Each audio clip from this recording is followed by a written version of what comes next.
You are a fellow first generation who have accomplished so much. And now you're a principal at I2BF Global Ventures. Dennis, welcome to the podcast. Yeah, thanks for having me. Could you talk about your entire journey from like the beginning of being interested in VC to right now as a principal at I2BF? Yeah, sure. This is actually a story I love to talk about because it started long before I even know what is venture capital.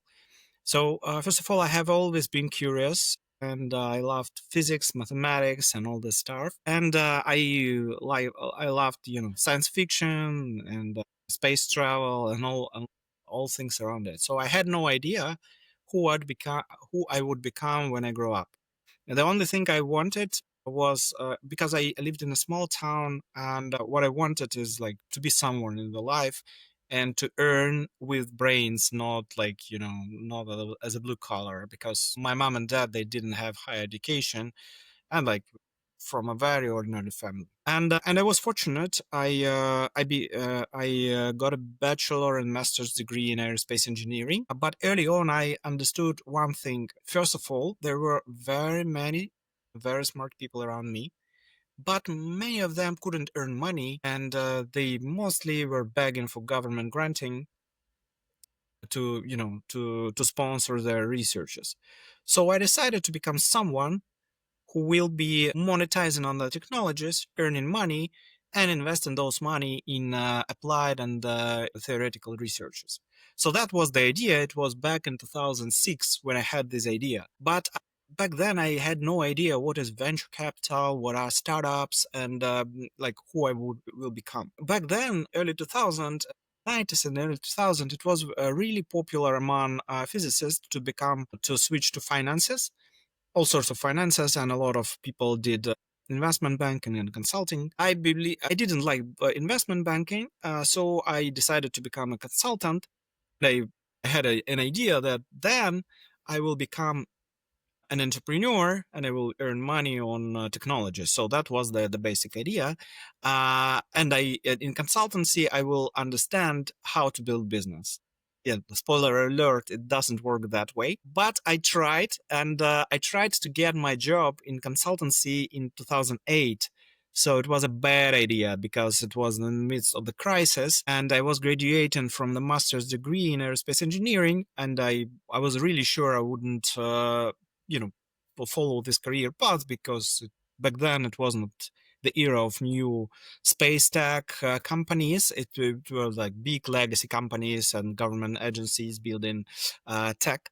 And I decided that wanted something other, something else. So I started work in an education tech company, and we were just developing a product which helped K-12 students to prepare for the exams, etc. And in parallel, I decided that during the crisis, this was the best time for education and investing in yourself.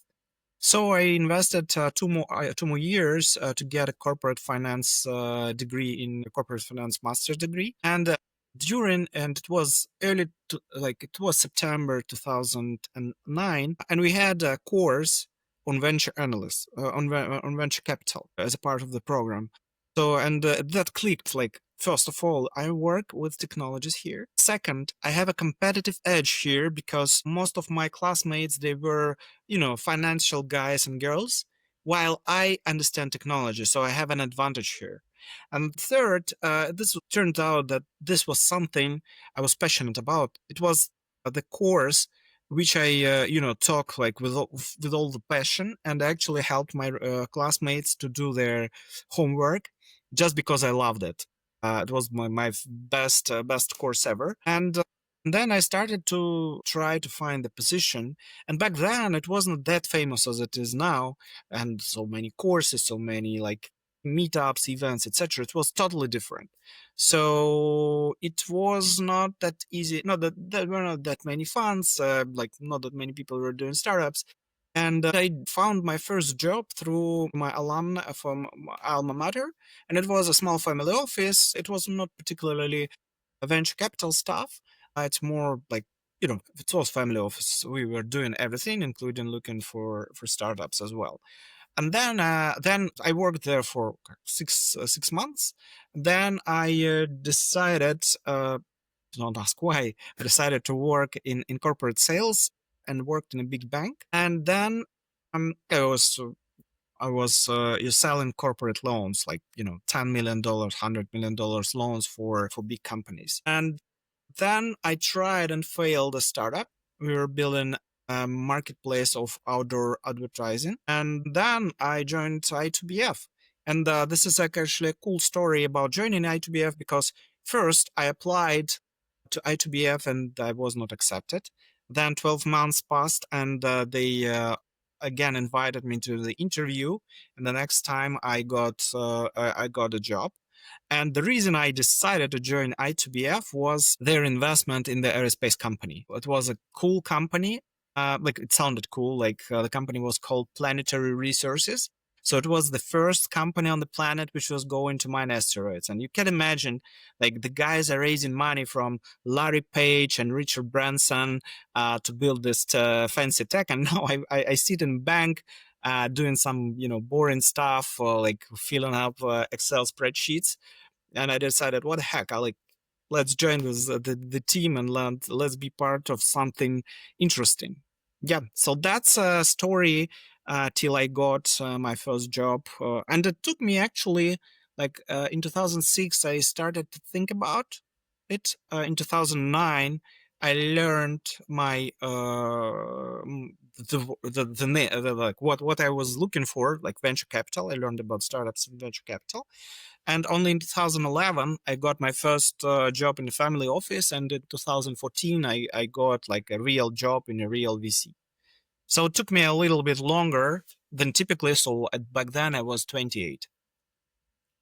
Especially even when you were really young, you thought about like, hey, all of these engineers, these really, really good talents, all they could get is money, like grants from the government, and that would be it. And there wouldn't really be like VCs or much investors funding them, especially when stuff like aerospace takes like tons and tons and tons of money. So right from the start, you had a dream, and how to accomplish it, you didn't know until you actually just say, you went and you did a course that taught you about venture capital. And in that place, it was like all your classmates, they were all finance people.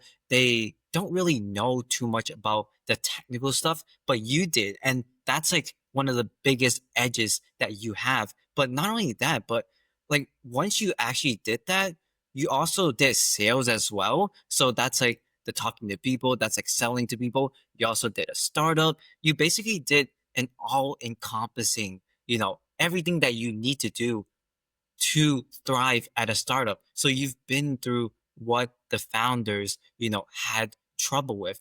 And then now, even at like I2BF, you were persistent and you were like, okay, I'm going to make a change. And it sounds like these investments are going to pretty cool stuff that I like, that I have the technical skills for, but also, the social skills for, and also the founder background that can relate to the founders. You did 2 master's degrees. What was the most transferable skills from each degree to venture capital? Mm, So my master degree is in aerospace engineering. As actually any engineering masters, it gives you approach to solve like very sophisticated problems and understand technology. So, for example, a couple of years ago, I had to delve deeper into quantum computing. And I haven't, I didn't know previously anything about it, but I understood that I could manage to dip into it, understand it, find people who understand it better, explain it to me, and I can make my own decisions. So that's what I like: this systematic approach and the hypothesis testing approach, and general curiosity. That this what brings a lot of value. And many people who are doing startups, they they have technical background. But what economics background brought to me, and this is actually pretty interesting because many people are missing this, is that I understand some laws of economics, corporate finances, how to read your P&L, etc. And especially, like, it's not that hard to learn how to read your P&L, but some things could sound surprising for people. For example, you probably heard about the book of Peter Thiel, From Zero to One, right? Very famous. And Peter talks about, build monopolies, but he doesn't explain why. He says that this is good for business, cool margin, etc. But if any of you had courses in microeconomics, you would know that if you build a solution which is easily to replicate, then everyone could build it, and eventually everyone will build it, and your margin will be thin. While if you're doing something unique, something not easy to replicate, you're actually building a monopoly in your niche, and the monopoly is the best form of competition for the business owner because it gives you the highest margin. And this is why VCs are asking you, what is your secret sauce? Like what is your moat and stuff like that? How you differentiate. So essentially, they want you to build a business which could grab significant share, like 25% of the market or 50% of the market. But to be honest, from my experience, not that many VCs and even less entrepreneurs understand why.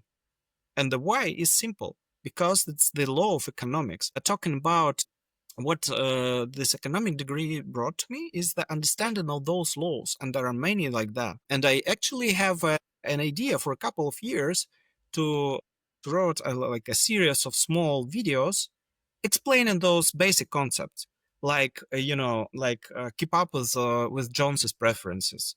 So when you buy something because your colleague or friend has something like that, or this lemon and all the concept which explains why used cars, even if it's perfect, costs less than the new car, and why the cars, for example, used car Toyota costs more than some cars which have lower quality and things like that. So finishing up with answering to your question is this economic angle helps me to understand some concepts which pure engineers don't get because they didn't have a background in this. And it's exactly that. If you have two angles and you kind of combine it, you're always going to know and understand the world way, way better than someone who just knows economics by themselves, or someone who just knows the technical stuff by themselves, which is, I can sense why you also need that curiosity to really connect the dots, to really have these angles.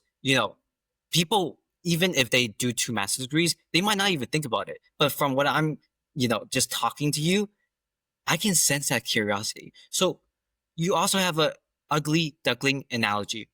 Who do you think VC is not for? So first of all, I have a course, Venture Analyst, and I educated more than 7,000 people on how to become a venture capitalist. And I here and there take interns and coach people to become a venture analyst. So I have some experience of looking at the people, and 80% of the people who would like to start their career in venture capital, I shouldn't be doing this. Why? Because most of them, they say things like that. Oh, I haven't decided yet what I'm going to do with my life. So I'll go to venture capital to look at various startups, and then I decide what I do. It's not that type of a profession. The competition is really fierce for you to understand. Like, first of all, I'm not sure I would get a job in VC if I was career start student right now, because the competition grew immensely. And I have several interns. They were working for me for free, like for 3 to 6 months, just to get experience and recommendation. So this is how it's tough, especially at the moment when the market is like stagnating. Pretty many people leaving the career, and I believe that trend will even get worse in a couple of years. So if you're going to get a job in VC, make sure that you really dream about it, because otherwise you will be wasting your time. And so first, speaking of like who are not good, like who shouldn't be following it. So for example, I haven't decided yet what I'm going to do with my life, so I'll go to see to test into venture capital. No, strong no. Or I want to start to become a businessman, and I want to learn how to build business. No, it's not the place where you learn how to build business. Venture capital is a financial organization. You will learn how to make investment decisions, how to sit on the board seat, how to take a board seat, etc., but not how to run business on the day to day. If you want to build business, go build business. Become a product manager. I don't know, start classical business. Join venture studio where you will be working with a real business. But VC is not the place where you learn to build business. And the ugly, naked truth is about 75% of venture capitalists don't even have operational experience. So many of them, like, financial guys, and, my differentiation, on one hand, I worked in big corporations, I was in sales. So kind of this first angle, I understand how big companies work and how to sell. The other thing is I tried to do business, I failed, but I have experience of building something new. And founders actually love to talk to operators. Like if a partner is and a businessman, he or she could be not that successful businessman, but at least have this experience, because he or she understands the problems you face. Your conversation will be meaningful. Yeah. So another thing is there are some pretty weird motivations to become VC. For example, once I met a girl. She wanted to start her career in VC just to immigrate. I said, like, it's not the best way to immigrate. It's actually really tough, really tough competition there. Like, pick a better, more mass market profession. There are also some people who say, okay, my intent is to build business in the future, but I want to spend like 2 or 3 years in venture capital just to understand how you invest. And then when I will be building my business, I will be good at building, raising funding. It's also a bad motivation, because venture capitalists are looking for team members who will work there like for 5 years, 10 years, because it's a marathon, not a sprint. Because the first couple of years you will spend, like, we will be investing in you as a professional to become a real professional, because it's the art where you just need like because like due to the specifics of the venture capital, it takes you time, like a couple of years, to see the result of your investment. For example, I invested in a company 5 years ago, and it failed only this year.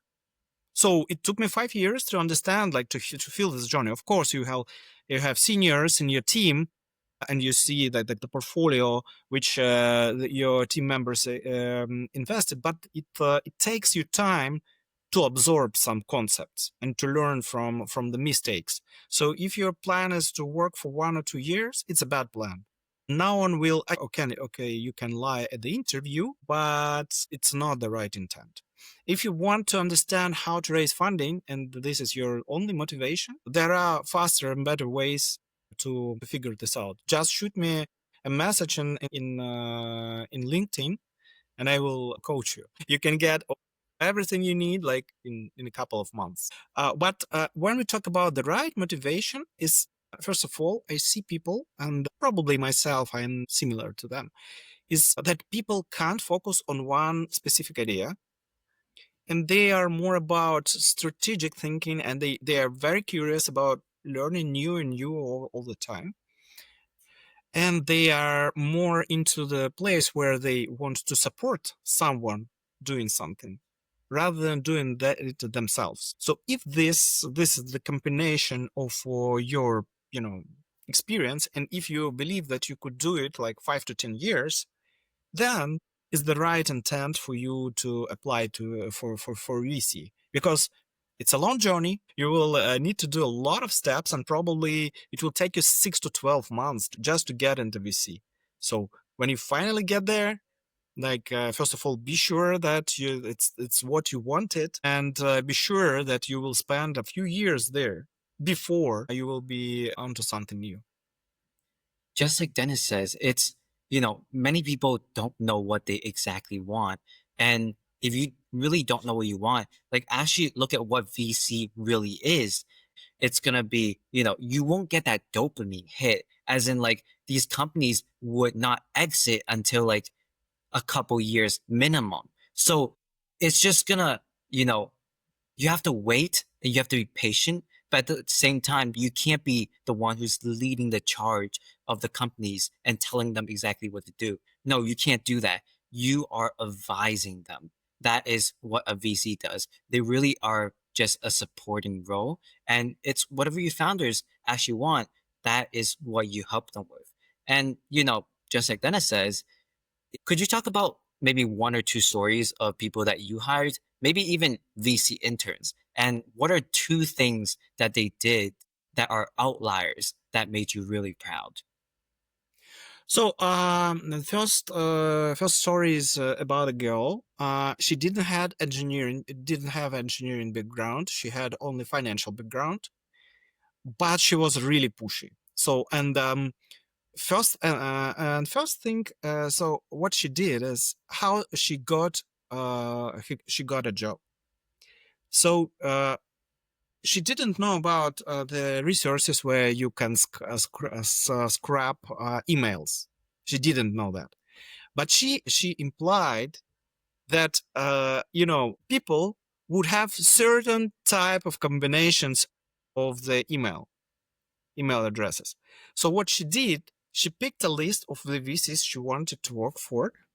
Then she came up with a combination of the names of probable email addresses, and shot like hundreds of emails. Many of those were not working, but she by combining like 3 to 4 combinations, she found out the general partner emails. And back then we were just hiring, and she got an interview.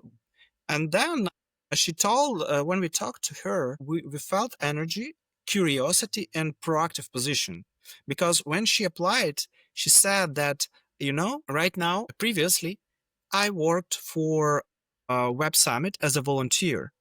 So the girl wanted to be part of this community, and she found the way how to do it, at least like how to start this. So she volunteered, and we're at Web Summit, and did probably not the most sophisticated job, but she showed her interest, and in general she showed her curiosity, and she showed how she thinks about things, how she makes decisions, and she was proactively asking like, what will be my job, why you invested in this company or that, etc., etc. So this what that drew my curiosity about this girl, and we hired her, and then she didn't work that long for us. Then she got a job in another VC, and now she's in VC working in Silicon Valley. The other guy, he started as an intern in my free internship. So his journey was, he participated in my free venture analyst course. Then he reached out to me and said, Dennis, like I want to get into venture capital badly. And I said, like, okay, let's do something. Please do a research about one niche, then another. Then I took him, he participated in some startup meetings with me, helped me to prepare investment memorandum, etc. And then my friend, like friends from my one VC, opened a position, and he actually applied in many various positions, and then guys opened a position in a VC, and I recommended him, and he was accepted, and he's now an associate. So, and his background, he was also very pushy. He had previous experience as a marketing expert, and his intent was exactly like I was saying. He didn't want to focus on one thing. He was genuinely curious. He was very proactive. He did very good researches. He proactively asked me like why we did this decision or that decision. So that are the two good examples.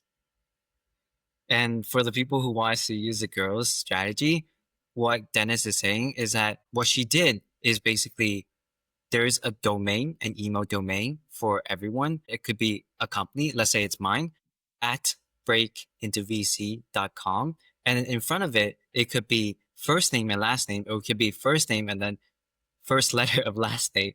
But if you found one of them, maybe you can find the other names that could be, maybe the general partner, maybe the principal, or something else that's just not out there online. Maybe I shouldn't be saying this, but that is how she did it.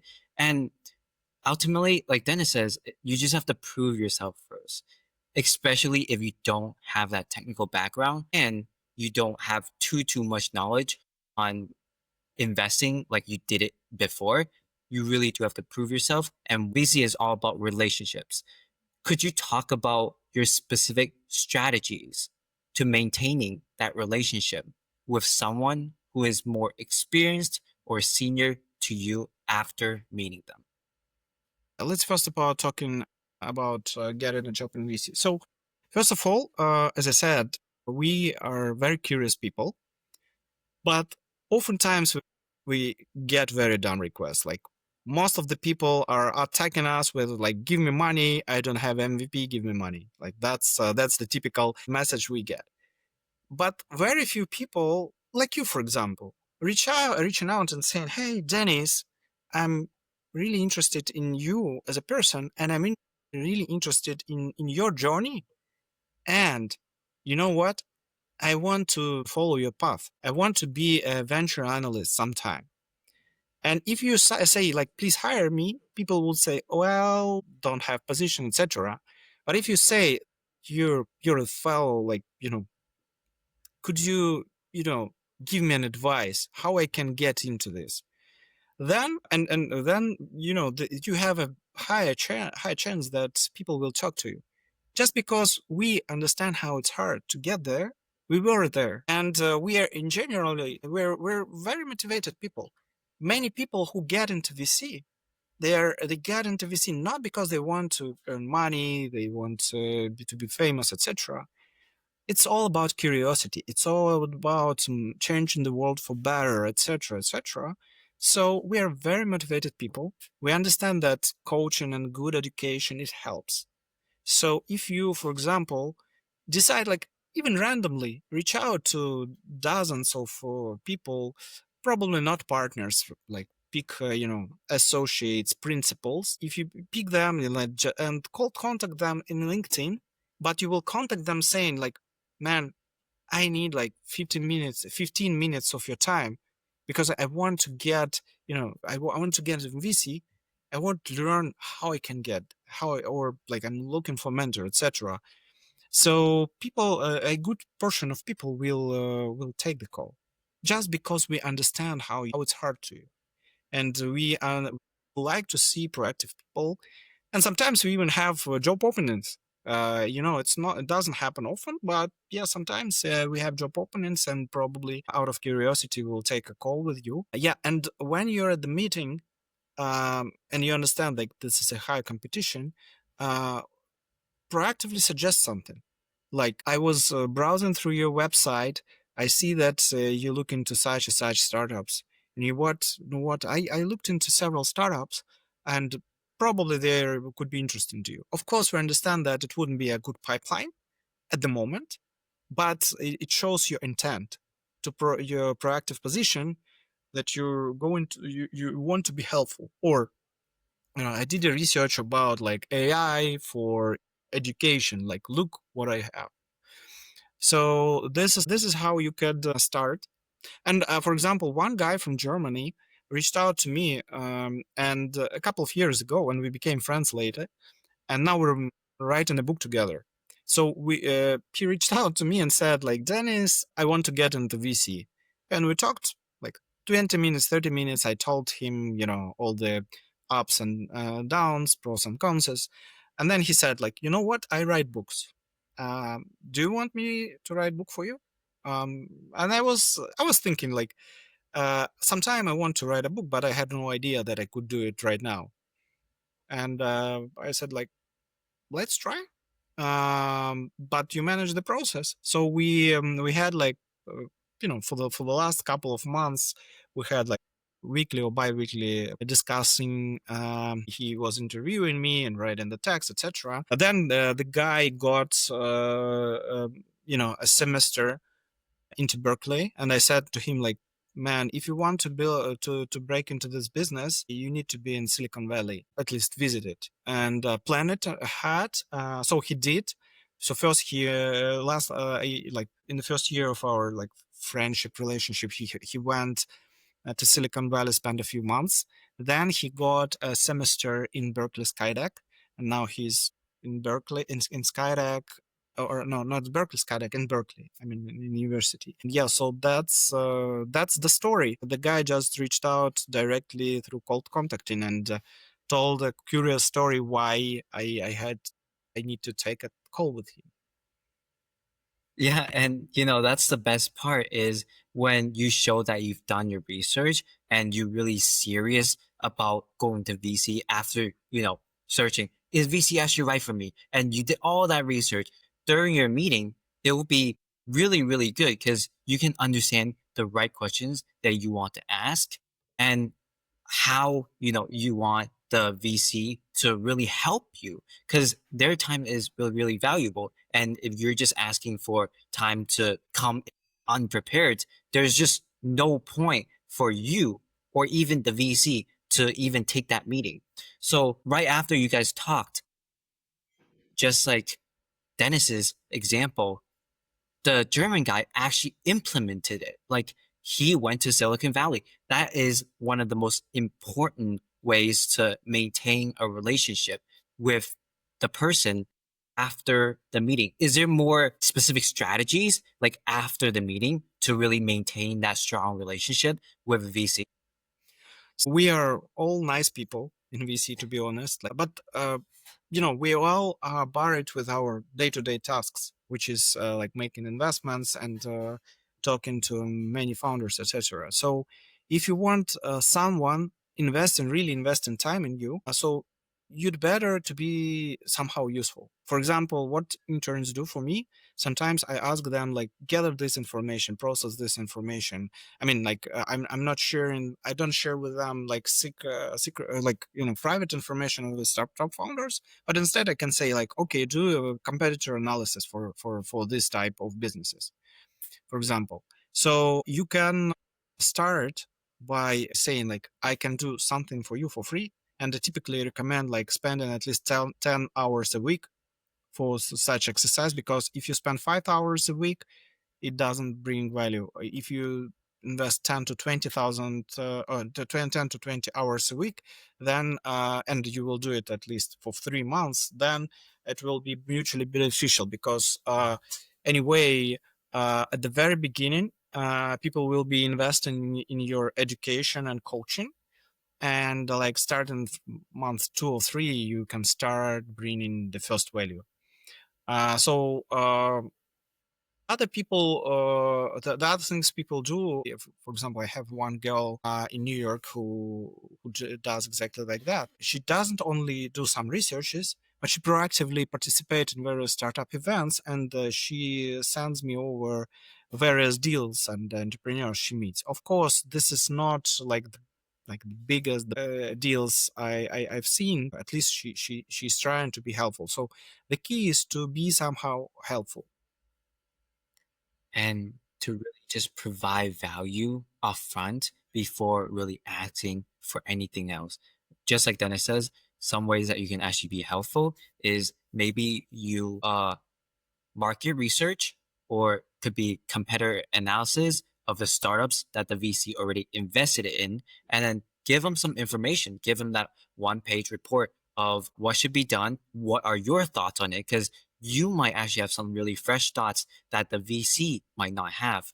And also, you can really just go around in startup events and really just try, as in, you don't even have to send the right deals, just send the right deals that you think are the right founders to send to that VC. And if it really, really works out, if the VC invested in that founder that you recommended, then that is a really, really great relationship.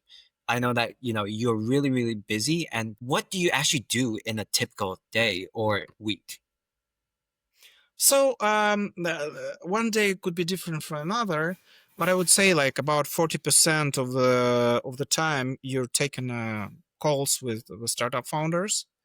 Then probably like 30% of the time you do the research, like look in data rooms, competitor analysis, etc., send in the documents, and the rest 30% is like lead generation, meetings with like internal meetings, preparing some documents because sometimes you need to work with lawyers. You need to do like there are a lot of pretty boring stuff when you work in venture capital. For example, answering inbox messages, like info, like looking at the info inbox, like it's it's pretty disappointing, like pretty demotivating, because many messages you get, like you understand that they're not leading anywhere. Probably in the future you will have LLM doing it for you, but for now you do it manually, and do a lot of not that sexy job. This is why I say that you need to understand why you're doing. For example, I hate reading legal documents. I hate it. But I understand that I need it to close the deal. Once, as I said, I'm passionate about space. And once I helped out one girl, she's building a constellation for sustainability. And they were closing a deal, and she had to sign documents. And I spent 7 hours proofreading those documents, not because I love reading documents, as I said, I hate that, but because I wanted their business to fly. I wanted their satellites on the orbit. So yeah, you should keep in mind that it's not all about pitch sessions and riding unicorns. It's just as every job, you have sometimes pretty dull things to do. And are you working like 12 hours a day? Or when do you wake up? When do you sleep? Or is it just like you wake up, you do? It's not that intense. It's not that intense as in investment banking or consultancy, where you work for 12 hours a day. I would say that probably you will be working 8, sometimes 10 hours, but it's more, it's a better work-life balance than in other finances. I would say so. Yeah. And it's like when you're a consultant or an investment banker, you really do work from like right when you wake up all the way to when you sleep. And that could be at 2 a.m., that could be at 3 a.m., or something like that, which is just insane. But in VC, you do really have the freedom of when you do work. But at the same time, it's like when the founders call, or when your partners call, or when there are meetings, you really, really do have to do them. But other than that, your days are kind of flexible. What would you say? Yeah, I would say more like at least why I did decided not to work in investment banking. I didn't like both the things which I had to do, like doing this financial statements, working with the. I didn't like, the spirit of the people which work in the industry, and I didn't like this extreme reward, because I have friends who worked in investment banking and they quit this job because yes, you earn a lot, and then they take sabbaticals, travel for 6 months, spending all those money. They just earn money and they don't have time to spend them. And then I know a couple of guys, my friends from university, so they quit the job. One then became a startup founder, another, I don't know actually know what he does, but I remember that he took a sabbatical and traveled for 6 months across India and was meditating, etc. But some people love this, love this style, and that's good for them. What I'm saying is that my lifestyle, what I do is better for me, and I actually enjoy what I do. So even sometimes when the things are boring, all in all, I love what I do. And when you love what you do, you don't feel like you're working. Like I worked in a bank, like I know how it's could be very demotivating when you like do something and wait like for till the end of the day or the end of the week. It's not like that. Yeah, it's like Dennis says, obviously, every single job has some stuff that you might not want to do. It could be really boring, like looking at legal documents for 7 hours. But at the end of the day, when you are choosing a career, you really should be choosing one that supports your mission. And Dennis had a mission when he was younger. He wanted to support all these technical founders so that they can actually get funding for like really, really cost expensive startups, could be even quantum, could be deep tech, could be really, really boring industries. That's why when Dennis, says like he's working in venture capital, he could even work forever. Like, this is basically his retirement. Could you talk about when you were right now at IB2F? What was the key reasons that led to your promotion all the way to a principal? So first of all, you start. I started as an analyst. So when you're as an analyst, you're doing like a job like back office job. So you go to the meetings, but you're not proactively lead generating. But as you grow, you become more like a sales.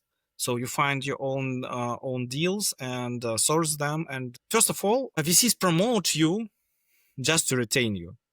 So they understand. So if you're not growing, if you're not like they promoting you, that you will quit at some point. So it's a combination. But to get a promotion, you need to become more proactive. So yes, now first you, as an analyst, you're more like a back office guy, writing investment memo or doing the research. But you need to be, no, but you proactively to source deals, and that's when you get a promotion.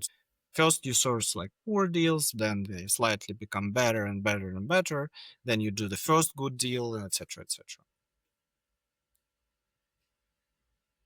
Yeah. And how about for you yourself? Like, what are the specific key reasons that really just help you jump from analyst to associate and then associate to principal? Staying pretty long in the game. Staying pretty long in the game, and understand that for VCs, like we don't often change the team.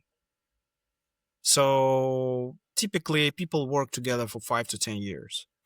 So if if you got into a specific VC and you're getting, providing value, then you gradually grow with the team.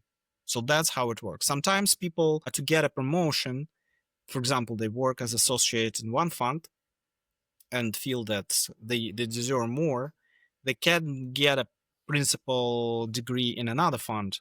And typically it works like that. You first work in a fund with a better experience, with a better story, and then someone opens up a new fund. Probably in the future it will be a great brand, but now they're building the team, and they're looking for skilled people, but at the moment they have a not that strong brand, and then can hire, like for example, an associate and give a promotion to a principal or a partner, even a partner, and given the credit of help me build this. Because when you open up a new VC, you typically want to hire people with a previous VC background, just because to prepare a VC analyst, you need this analyst to make fuck ups, and you typically hire a person who did those fuck ups in a previous job. So like one of the things we need to do as venture capitalists, like we need to make bad decisions. We need to lose money. And if you never lost money, like you're not in venture capital business. It will inevitably happen. The only thing you need is to balance the wins and losses. So you need to win more than you lose. Yeah, man, you're being way too humble. I know that, VCs that I've seen, usually it's like 2 years as an analyst or an associate, and then they would either be like booted out or, they actually stay on because they actually contributed something. And then even to like, just like you said, to get to a principle, usually it doesn't happen naturally in the same fund. It kind of happens when VCs just jump funds and then they become a principal. So you're doing something really, really amazing, and your partners clearly loves you. I know you talked a bit about how to break into VC. For our viewers who needs to have an actionable plan to implement right away, what would be your recommended 6-month plan to fully break into VC for someone who's doing their master's degree right now, and say like Mhm. month 1, 2, 3, 4, 5, 6? So the first thing I would recommend if you want to get into VC, so identify some either courses or books which are must read. And the other thing is right now, pick some industry which interests you. Like most of you will be interested in AI driven startups. Start reading reports about this niche, like best deals, etc. Looking at those companies. The other thing I would recommend you start attending some startup events in your area. Probably you have an accelerator, incubator, etc. Then volunteer somewhere. Find, for example, there are incubators, accelerators, demo days, etc. And just come and say, I want to get into VC.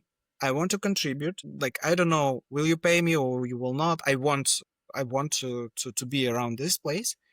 So network, attend events, talk to people, read about it, participate in courses or read books about it. Look why some startup has raised money. You can also volunteer to help some startup founders to build a pitch deck, to put together a pitch deck, to do research, etc., etc. Yeah, and try to find a mentor. As I said, like reach out to partners, principals, associates, and say like, give me 15 minutes of your time. I want to learn how you get into the VC. I'm going to be there, and if you send enough emails or contacts in LinkedIn, you would get a necessary number of answers, and probably you even find a mentor coach who could guide you through this journey. But persistence is a must.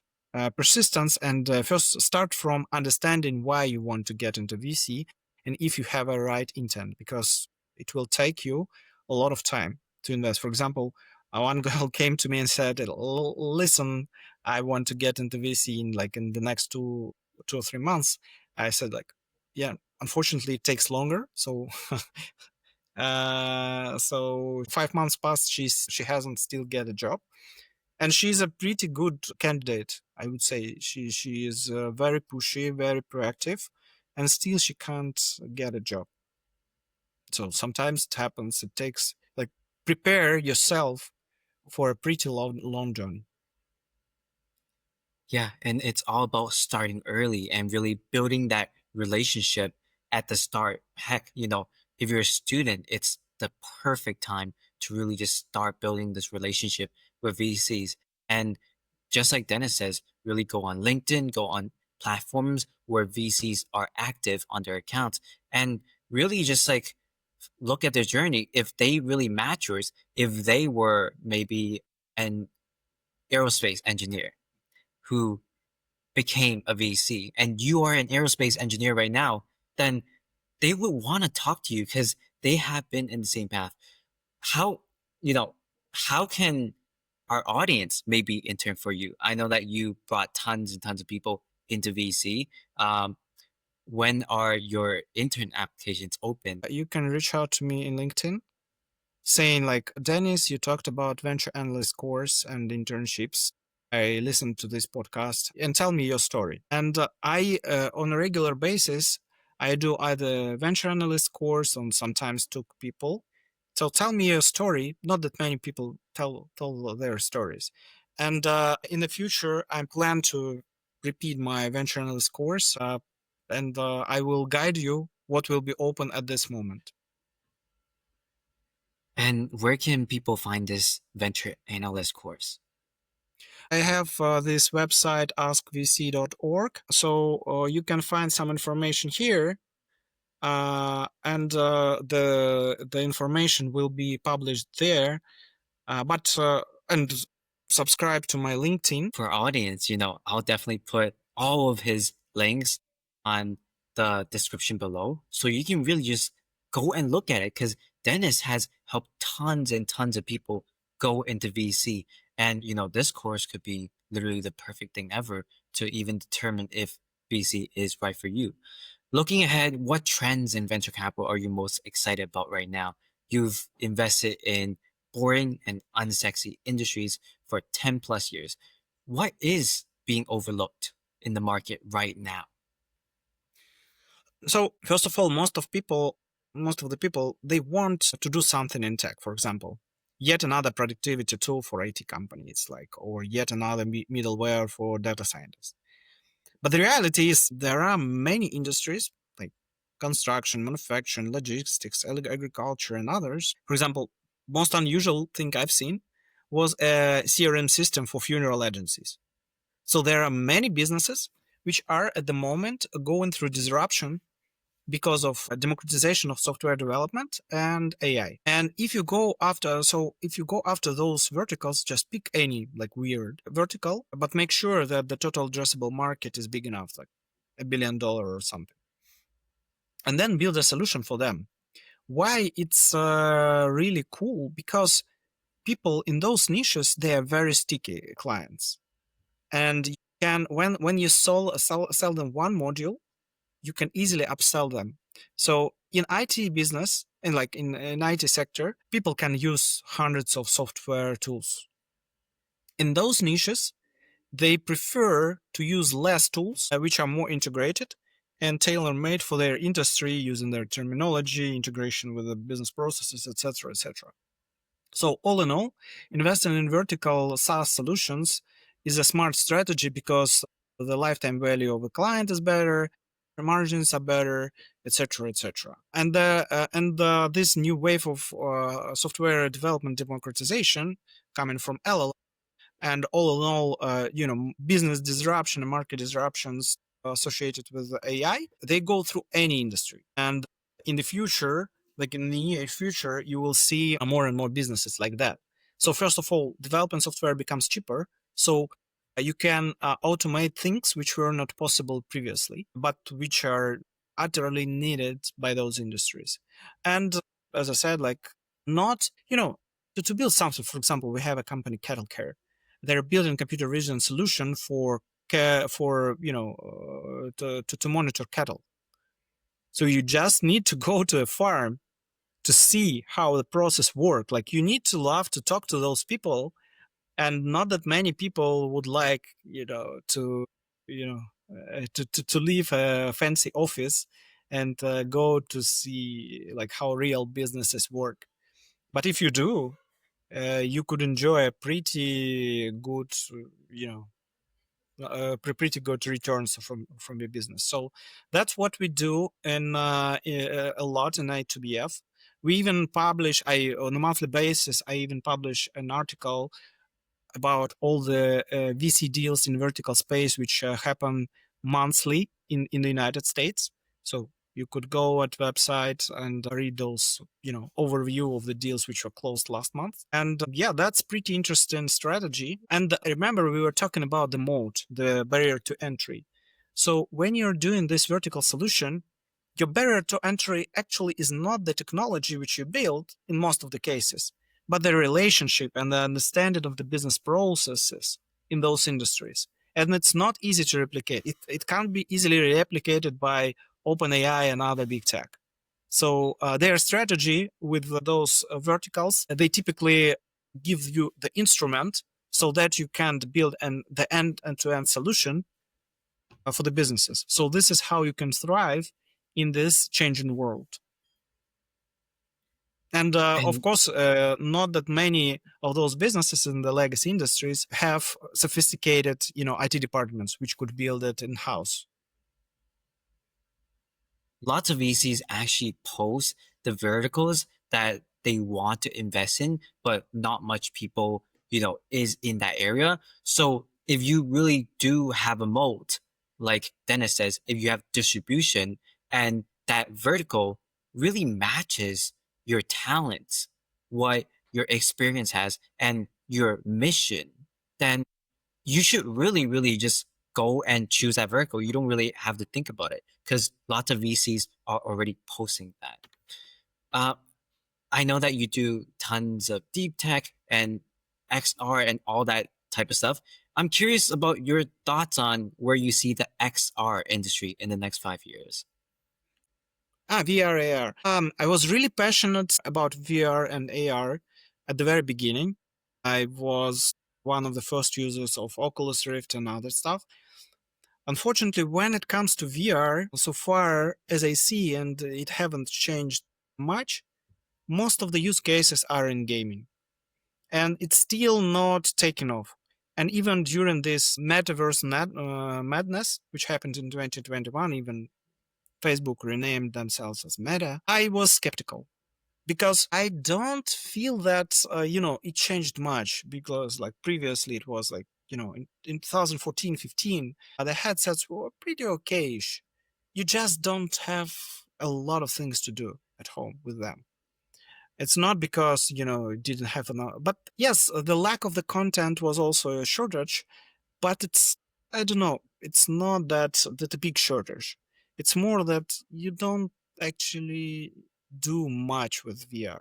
When it comes to AR is a different beast, to be honest, and we invested in a manufacturing company, in a company providing a solution for manufacturing using AR.